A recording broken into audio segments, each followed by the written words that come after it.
What's good, y'all? It's me, Chris. Welcome back to another video. And in today's video, we're going to be discussing this horror film. But before we get into that, if you're new here, I do commentary on anything that interests me. And if you like, you can go ahead and check me out on my other social media platforms. Here is my Twitter and my Instagram. It's where you'll see me most in between videos. And I don't know if some of y'all have noticed, I posted it in the community tab, but I finally have a YouTube banner for my channel. Y'all don't know how excited I am to have this. I've had it for about a week now. I just really feel that a YouTube banner will help it like legitimizes my channel, makes this like a real thing. I struggled so hard to do a YouTube banner. I was on like Canva and other editing sites trying to make it. I had made one and I hated it so much, so I put out a call out to Twitter to see was there any graphic designers that could help me and assist me create one. And I don't know why my dumbass forgot, but one of my favorite Twitter mutuals, and he watches my video, Richard, helped me come up with my design. So shout out to him. I posted his Twitter, so y'all go ahead, if you need any type of work done, you can check him out. He does graphic designing and photography as a living. So this is someone who is a professional and takes it very seriously. And he did such a good job. I'm so thankful. He was like working with me and we went through the different options and we were able to do it within like in a night. So shout out to Richard. I have a YouTube banner now. I feel really like an actual YouTuber, you know, kind of serious and all like. But happy about that. So for today's video, I want to discuss Bad Hair. Bad Hair is a Hulu original film that is a social commentary on black women's hair. Hulu's description of the movie reads as, in this horror satire set in 1989, Bad Hair follows an ambitious young woman who gets a weave in order to succeed in the image-obsessed world of music television. However, her flourishing career comes at a great cost when she realizes that her new hair may have a mind of its own. Bad Hair is directed, written, and produced by Justin Simien. He is the creator of the movie and Netflix series Dear White People. Starring in the leading role is Elle Lorraine, and this movie has a ton of cameos featuring your favorite black actors and celebrities.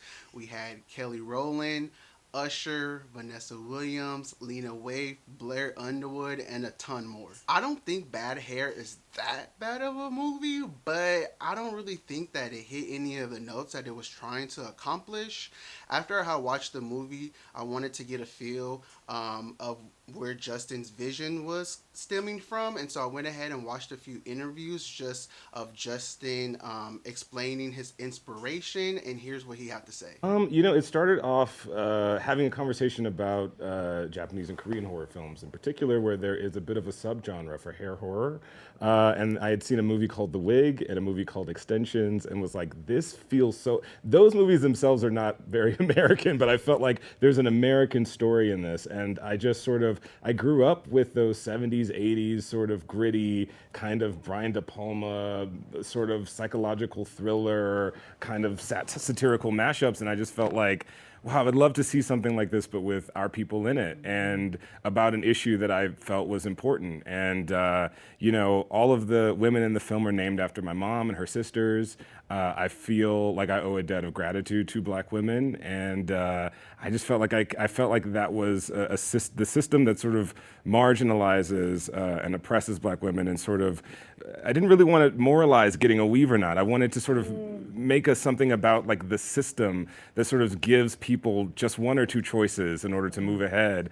I wanted to take that system to task, and I thought it'd be a really fun way to do that. After watching the film and seeing a few of Justin Simien's interviews, I thought to myself, like, damn, this man had a lot of really good concepts. Like, he had such a good foundation to build off of. Like, I was excited hearing these ideas and what he was trying to explore, but I just don't think that he executed it that well. I thoroughly enjoyed seeing a dark-skinned woman as the lead actress in this type of movie. Like, there's not enough dark-skinned women leading different type of genres of movies in Hollywood. There's just not. So this was great. I decided to like look up her acting credits because I was not too familiar with her, and I realized that she's been playing Issa Rae's "In Your Business" nosy neighbor Trina on Insecure. I was shocked. I really thought that this was my first time watching her work. Like, this woman has range. She's got a great range. She's very talented. I would love to see Ella Rain in multiple works. I hope that this is like a launching pad for her career because I loved her very much in this project. I love the atmosphere that the production team created of like the late 80s. I think that they captured that really well from the set design and the costumes and even some of the hair, which I think some of it may have been intentionally bad, or even if it wasn't, it was bad. But either way, I liked it. I did have a lot of fun with all the cameos that were sprinkled throughout this movie. I was watching it and was like, oh, you're here? You're here? You're here too? Oh my gosh, this is lit. This is the party. Like, I had a lot of fun. It was so cool seeing Laverne Cox show up as the hairstylist, seeing Nicole Byer as the nosy neighbor, seeing Ashley Blaine Featherson as somebody who works on the production company. She also is a series regular in the Netflix series Dear White People, so it was nice to see that Justin Simeon did bring some people that he's worked with in the past along with him. We love to see that. I really loved all the songs that were featured throughout this movie, especially the songs that were played at the end of the credits that were performed by Kelly Rowland. Oh, so freaking good. It was giving, it was in the vein of this late 80s, early 90s pop star giving you like Janet Jackson. It was such a bop. I would actually recommend y'all to go listen to the Bad Hair soundtrack. The first 5 songs, they're hits. They're hits. The rest of the album is just like the scores throughout the film, but I definitely would recommend that. To me, the songs that Kelly Rowland performed were the best part of this whole project. I wish Kelly Rowland kind of would like get more into that with her music. She's trying to do like this, I don't know, like soft R&B, and then she does house music sometimes, which I actually like the house music. I just think because of racism, we equate like the house EDM sound to being like white, unfortunately, in this landscape, and dark-skinned women just don't get a chance to like fully explore that. I mean, Azealia Banks, as problematic as she is, like loves house music, and she shines in that genre. So I would love to see Kelly Rowland do more of that in her career. But either way, what she provided for this project was phenomenal. I love the songs very much. So you may ask yourself, like, Chris, you just named a bunch of things that was done well in this movie. Like, what did Justin not execute well? And the first thing I will say is pacing. For a movie that is an hour and 43 minutes, you should not feel that it is long and drawn out. Like, that's a perfect time to be able to build a world and let the story breathe. But I just got bored sometimes. Like, I found myself way too many times checking to see like how much longer I had left in this movie, and that is a telltale sign. Like I said, and watching his interviews, it was just like, damn, you have so many elements to play with and to depict, and really, I just was not captivated throughout the story. It was only in instances was I present in what I was watching. Another aspect of the film that just wasn't resonating to me was like the villain of the movie. Like, I just don't get why the weave was the center of the horror and not white supremacy.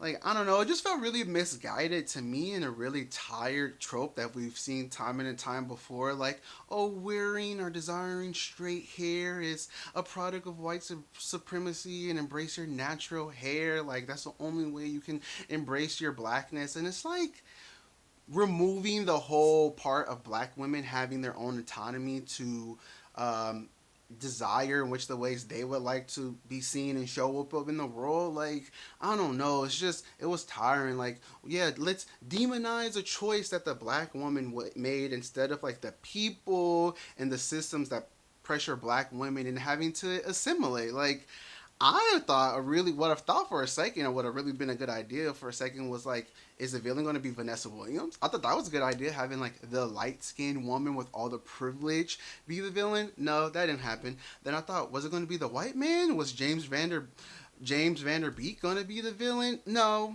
That didn't happen either. I just don't feel comfortable demonizing people who do things to survive in a white supremacy society. Like, that just doesn't cut it for me. Like, we gotta go way deeper than that. We're in this new wave in which black people are getting to explore the horror genre in Hollywood, and I find it to be very exciting. I do believe that Jordan Peele, like, led the trail with Get Out and the movie Us.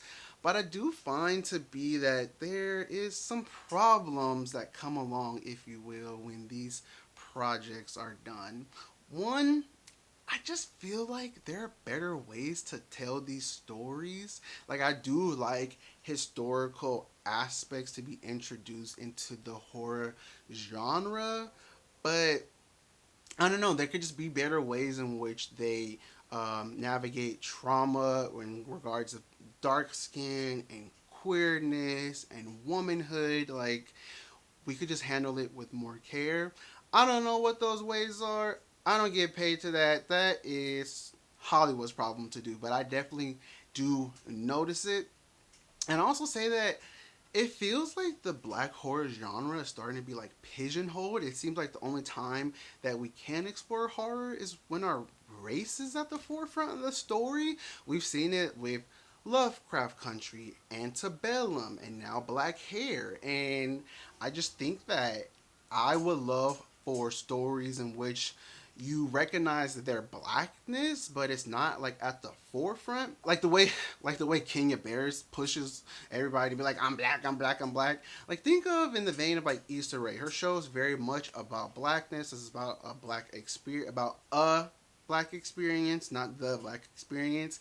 And she does little things throughout the show to not hit us over the head with the fact that you're watching black people on television. I love that very much. Race comes into the conversation here and there because that is a part of some experiences of being black, but it's not the totality in which they're telling the stories, and I love that. So I would love to see genres in which black people are being featured where it's not always about race. Not that we have to remove race from the subject matter, but where it's not always about race. And to the biggest problem that I have with this movie is that I want black men, including the queer ones, to stop telling the stories of black women's hair. Please. As I was watching the movie, I couldn't help but to feel like this diet misogyny that was going on throughout. And so after I watched, I just thought, like, let me see, was there any black women a part of this creative team, a part of this productive team?